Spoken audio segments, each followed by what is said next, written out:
Hello,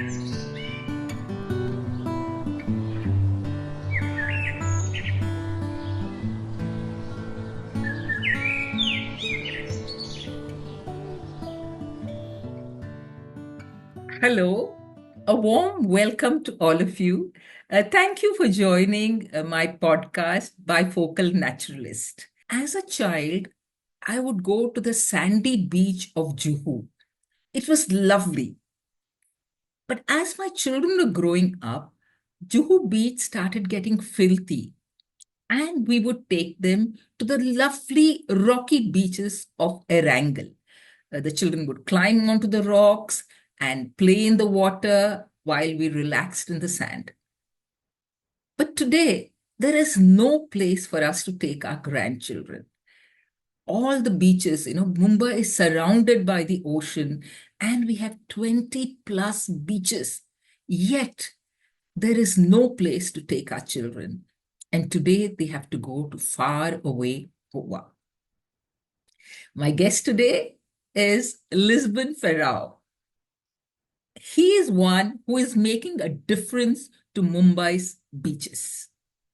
He calls himself an environment preserver, but I think he's far more than that. He is a hardcore activist, someone who could motivate around 20,000 volunteers to clean beaches. He's into beach cleaning, plantations, and recycling, and much more. Hi, Lisbon. A warm welcome to you.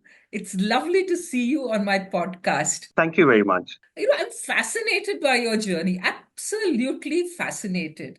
You know, so I want to know, because research and a lot of studies tell us that those who are environmentalists as adults have had childhood experiences, through their mentors, that is their parents or grandparents, neighbors, who have inculcated in them a love for nature.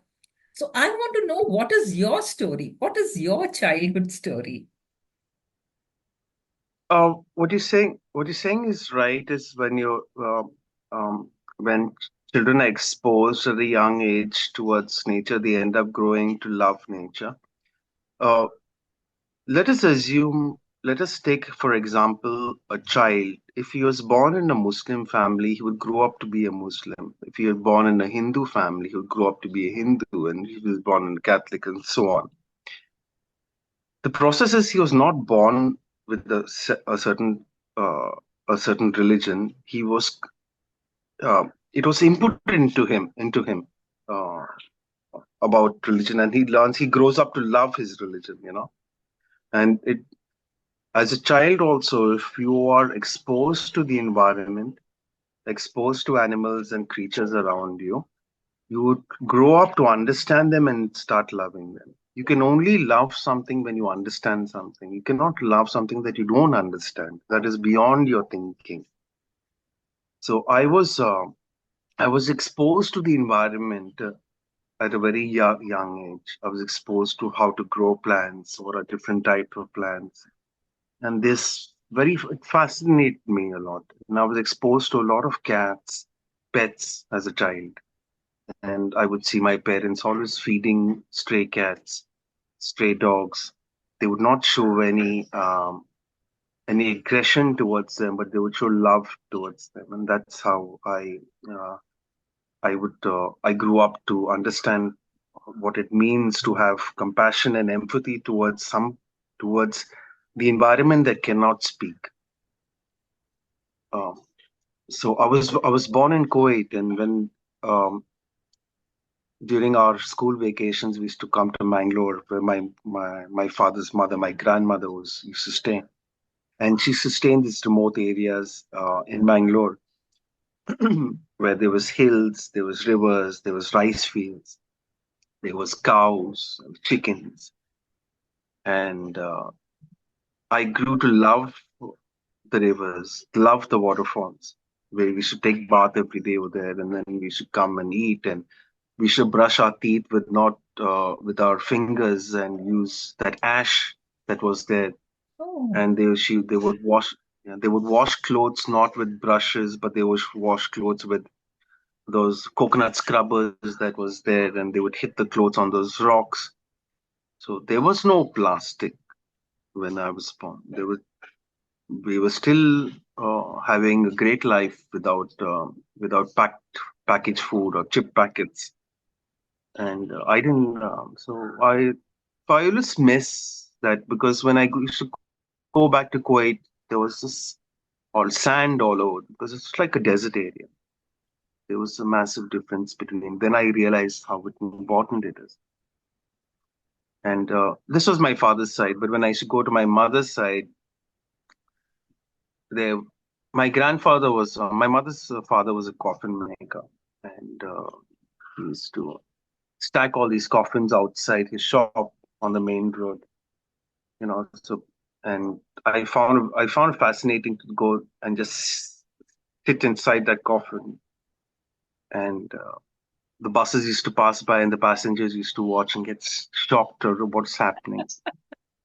Uh, but I That was sneaky. I I was not. I didn't. It didn't fear me. I mean, I was doing what a child would do. Because a child would do what it feels like doing, and I have these memories, and these memories are so important. These memories are the ones that is shaping me right now. No.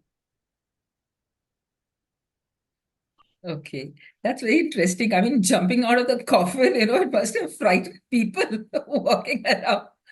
Yeah, it's nice. It's like we had this Enid Blyton stories, it's something like that, very mysterious and bizarre sometimes. Yeah, wonderful, Lisbon. It's really nice. I would like to know, who are your mentors? How did you get into cleaning? How did you get into beach cleaning? Who influenced you, and how did you start? So my father passed away when I was 8 years old, and then we had to come back from Kuwait because there was no source of income. Hmm. So from Kuwait we came to uh, Mumbai. We had a house over there in Andheri. Then after a couple of years, my mother could not there was no income. She could not afford to raise four children. So we sold those apartments and we came on the outskirts of Vasai. Uh, Vasai was very quiet, almost almost like a village. There were a couple of small villages here and there. It was really vast. And because I didn't have any friends or place to go out, I used to walk a few kilometers away from my house, and there was this salt pans, and there was hundreds and hundreds of acres of salt pans. And then in the evening, when the sun used to set, these big salt crystals used to shine like diamonds on the ground. And Spectacular. there was, yeah, there was this wetlands as well, and then you could see the pink flamingos, and then you would see these close to these salt pans, and then you would see the pink flamingos, and then you see these small diamond crystals shining, and then you would see the sunset. There was nothing more spectacular than this. I mean, you could not. There were hundreds and hundreds of huge pink flamingos. Uh, as the years passed by, the pink flamingos disappeared. The salt pans, those crystal diamonds have all gone, and it has come with buildings, and that really disturbed me. It still disturbs me now. So when my children were born, my son was born in 2014, and my daughter was born in 2015. I took them to the beach for the first time in 2017. So I think my daughter was 2 and my son was 3. And they were playing with plastic bottles, and they were playing with plastic, broken plastic by sand. And what really disturbed me is that I had I had great memories when I was a child, and we decided that each time we would go to the beach, we'd pick up a small plastic bag. You can't change the world, but you can change little things, is what I believe. So we were trying to change little things, and then one day if after a couple of weeks, I decided that I would post it on Facebook to see if I can get some support. There were around 17 people who responded. We fixed up a date and time. My wife made some breakfast and tea evening for evening snacks, and then on the set time, nobody turned up. I was disappointed. But then my wife started cleaning, and then my children were enacting her actions, Mirroring her. and I started clicking pictures of them. Yeah. And I posted back into that Facebook group to show them that even though you did not come, we still continued. Those pictures kind of hit a note, people, and there were a couple of newspaper articles who wanted to write about us, which I thought was really funny. I'm thinking is that picking up plastic or cleaning the environment should not be news. However, everyone should be appreciated because it is the need of the hour, which should not be very big news. But anyway, so it's been I think next year Feb will be 8 years. Acha. We Lisbon, do this. meet your family. Can you meet Yes. your Give me a second. family? Yes. I mean, they're doing Yeah, such yeah. wonderful work. Hello, Hi, Zsuzsanna. It's lovely to meet you. nice Yes. to meet you. Yes. I'm, fascinated how a European woman, lady coming from, Hungary is picking up all this filth in Mumbai. I mean, don't you feel it yucky? No, I don't feel it very yucky. Actually, it is okay. I mean, I know Europe seems like a much cleaner place. It is cleaner a little bit, but I mean, every country has its problems. So we do find, even when we're traveling, in Europe, you can find some areas which have more trash than others. And it has become also a habit whenever I go home, I start to picking up rubbish over there also. But I know I don't feel it very yucky. So, especially the rubbish that we find on the beach, to be honest, it has been in the water and everything else, so it is not Right. dirty, as per se. That's It a was nice washed in way the of ocean putting it. already, No, no, that's a wonderful sadly. way of putting it, really. Yes. And also, it's lying in the sun, so it's most of the time very dry, also, it's not very muddy. So, no, I don't find it very disgusting. Acha. I guess if you're cleaning in the city and you pick up from households, that's a different story. No, you come from landlocked Hungary, right? I was in Yes, Hungary a yes, couple of years ago with my children, and I love yes, the Danube. I love your rivers, But how yes. did you, connect to the sea? The ocean must have been something very different for you.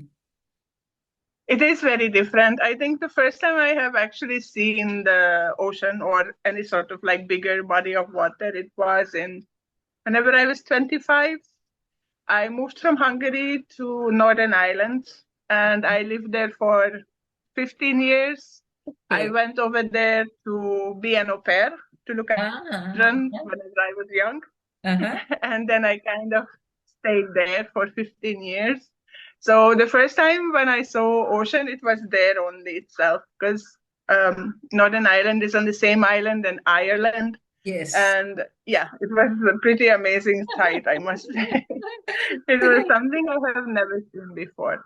And Like, although Hungary is a landlocked country, uh-huh. but it has a lot of water actually. We have a lot of rivers, a lot of lakes, a lot of Yes. thermal springs. Yes. Actually, if we look at the history of Hungary, we are always very good at water sports, which is Yeah. very strange. In the Olympics, we always win many medals in like kayaking, swimming, water polo. So Yes. Oh, your even riverfronts though are we don't have beautiful. an ocean, we are very related to water. Absolutely. Your riverfronts are beautiful. Hi, Beta. How are you? What's your name? Nasha. Ah, what a lovely name. And you're helping Mama and Papa cleaning up the beaches. So what did you pick up? Toys, Uh-huh. cups, chip packet, Oh. and bottle. Lot of Ah. butters, right? Thank you. I look forward to seeing And both of shoes. you And a lot of sometime. shoes. Yes, there's so many shoes. Yeah. And I That's hope a that you're favorite thing to find. Uh-huh. Actually, sometimes she just said, "Mommy, I'm just going to collect shoes today." I said, "Okay, just collect shoes." That is And then she built like a big mountain of shoes, right? That's nice. Indians are known for collections. They say Indians are very high in naturalistic intelligence because they collect. Right, right, They collect shells, right. they collect stones, now shoes. Interesting. Thank you very much. It's lovely to have You're both of welcome. you on the show. Thank you. Yeah, nice to talk to you. I'll pass hubby back to you, okay? Yes, please. Bye. Thank you. Bye, sweetheart. Hello. Yeah, Lisbon, that was very refreshing, talking to your wife and daughter. I mean, very refreshing, I must say. Now let's move on. So I don't know, how was your journey? Was it difficult, starting? And how have you taken it forward? Because you're doing so many different things. I would like to know about your journey. In the initial stages, it was overwhelming, and I was disappointed, angry, upset with with the whole, with everybody and every organization. I was just upset with everything else. And as time passed by, I feel very calm. I feel very pleasant and excited, and I feel very. It does not disturb me when I see something, when I see a lot of trash. Uh, in fact, I look for places where there is huge amount of trash, because then it kind of gives me a purpose to it gives me a purpose to work on that particular area, and it gives me great joy to clean it. And there are people who tell me, what is the use of cleaning when it's going to get dirty every day? And I just tell them, what is the use of taking bath when you're going to get dirty the next day? There are some people uh, who has negative thoughts and perceptions about what you do. And there, I realize is that there are people who are always going to have an opinion opposite to what yours is. And there are always going to be people who will try to stop you Hmm. and demotivate you from what you're doing. There could be many reasons that some people don't like it. Some people think that you they don't. Some people just want to feel.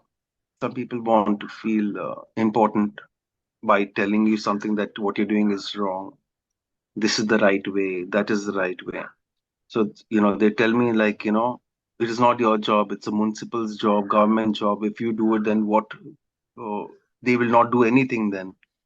They're just getting paid. And so I tell them is that if your house is on fire, you call the fire brigade. It is going to take time. Are you going to sit and watch your house burn? Or are you going to try to put it out until they come?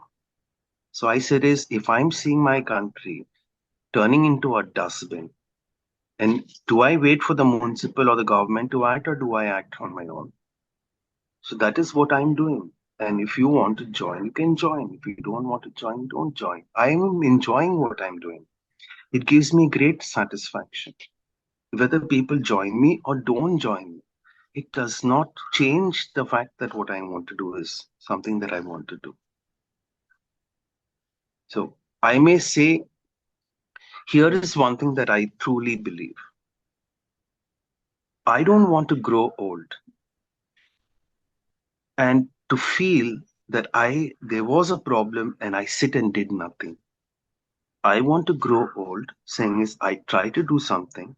I may have failed, but at least I tried. And that is going to give me peace. Why I do it, and do I think I can change it? Um, I remember I remember the story about Chanakya, and I should like reading Amit Chitrikatha books. And the story may not be perfect, but this is what I remember. That the king once called Chanakya.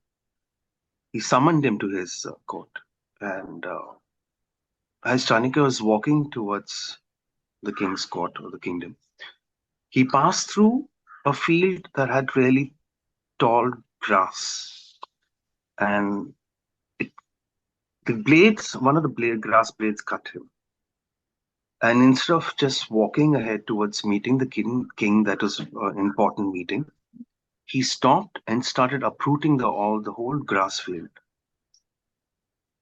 Because what he felt was is in his journey towards life. This is my interpretation. In his journey towards life, there was something that was irritating him, something that he felt that is wrong, and he changed it. I am doing the same thing. I feel that there is something wrong. There there are millions of problems around the world. There is child labor, child malnutrition, women's rights. There is many things. I can't change everything, but I can change small things that is within my capacity, and that is what I'm doing. Really wonderful, Lisbon. I simply loved your Chanakya episode because I'm a big fan of Ardhashastra and Chanakya. And today how Chanakya has influenced you, he is influencing the management, across the world. Thank you. This is a really poignant illustration you've given us. I want to know now, what are your future plans? What are the new projects you are doing? I'm currently working on 4 projects. Uh-huh. That is, I do beach cleanups every week. I think Mhm. we crossed 350th week. Uh-huh. I do plastic collection from people's houses, and I do plantations, and I do clothes donation. So this year we donated more than 5,000 clothes. We planted 126 tree saplings. Out of that, there are three that have dead, but we have a good ratio of success, of survival ratio. Plastic collection, we are looking into having a bigger facility where we can collect all the plastic, sort them, and send it to recycling companies. In all this, my main goal is to imprint or plant seeds into people's minds so that it will eventually grow into something big that they would themselves go to some place and change those areas. My intention is not to clean an area and think that I've achieved something. My intention is to change imprint into people's mind. It's like how you put a child, you you put compassion and empathy into a child for the environment. That is what I'm trying to do. Mhm. But what kind of material comes out of the sea? I mean, what do you find? What do you collect? Your wife was talking about shoes, but what else? What are the weird A things, lot of people, which you can a lot find? of people think, yeah, a lot of people think that trash on the beach is people who come and litter, but that is not entirely true. Maybe 20% or 10%, 15% of all the trash that you see on the beaches, people may litter, but there are a lot of people also who use dustbins. There are a lot of people who do also what they're supposed to do. But from the ocean, we get plastic that has been illegally dumped or fishing nets. So we have is milk packets, rice bags, backpacks, slippers, small toys, microplastic, uh, thermocol, fishing nets. So this is all something that has come from our own homes.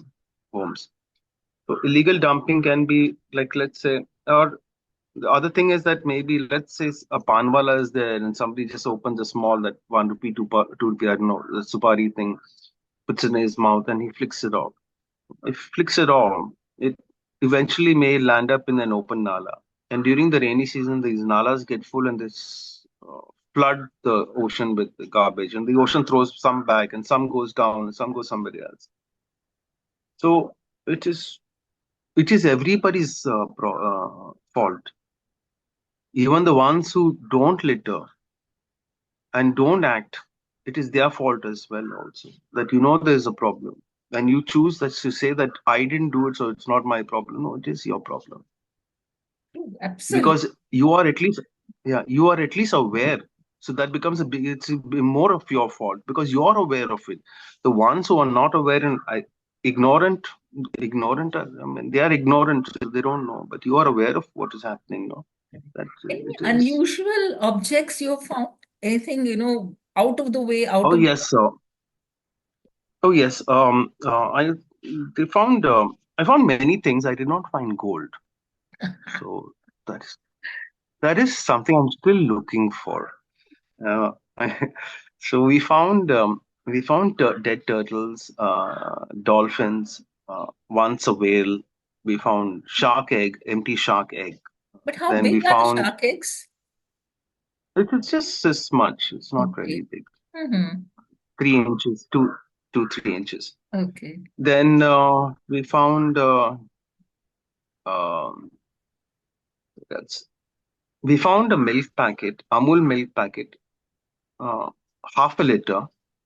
The price was 5 rupees 50 paisa. Oh my So God. That must so have that been 5 heavy. rupees 50, 2009 or 2010 Uh-huh. was the rate of Amul half liter milk packet. Uh-huh. Now the reason the print was still there and all that because milk packet is food grade plastic and prints and all that they have the highest quality. That's why it remained there for so many Uh, years. okay. And but there are many issues. Like I found my children found a skull, human skull, that we Mm-hmm. reported to the police. Yes. We found small pieces of skulls here and there. Then syringes, glass pieces, whiskey bottles, milk packets. We found once we found 55,000 rupees uh, demonetization notes. Oh.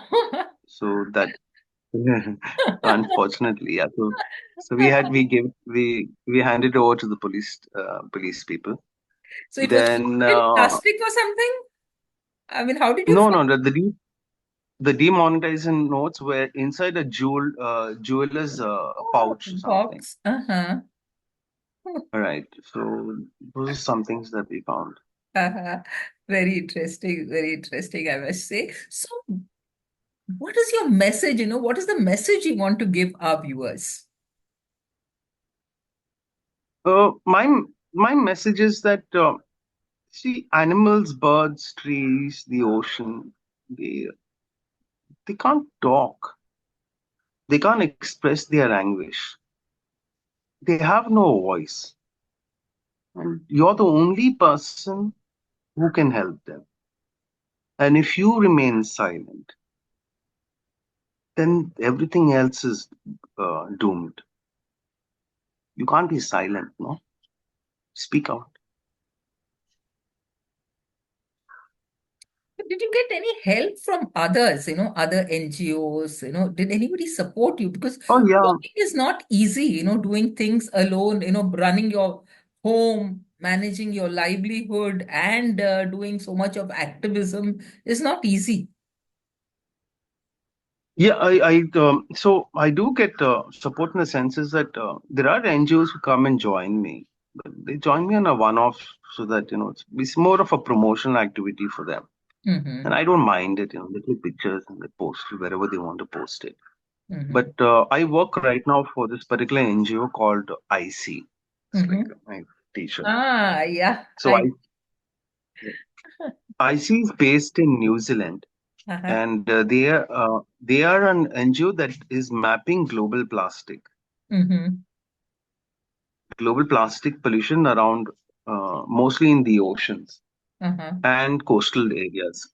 So they support me in terms of these projects that I do, and I've been working with them for last 4 months, 6 months, 6 months Mm-hmm. since they appointed me, Uh-huh. and I'm grateful for that is because I could not afford to do what I'm doing. It was getting so tight financially that the time I'm spending affected my finances, affected my work. So now, since I'm working for them full time, I have a lot of other activities to do and more promotional activities or more aware, what I do. Yeah. Right. Thank you, Lisbon. It was wonderful talking to you. There's so much of learning and so much we can, others can emulate and learn from you. Just like your wife was picking up and the little children, your children mirrored her. They started picking up themselves, right? From a small family, young family of four, you started initially and then you've grown into a huge momentum, of almost 20,000 volunteers. I mean, hats off to you. We need more people like you, in this world to improve our human lives. And if we want to improve the planet, we need to improve ourselves first. The well-being, and you said about your children, you didn't want them to accept the status quo, how the environment is today. No, it's filthy, it's dirty, but they must look for something better. That was one of your reasons why you started all this. And I'm floored, absolutely floored by what you do.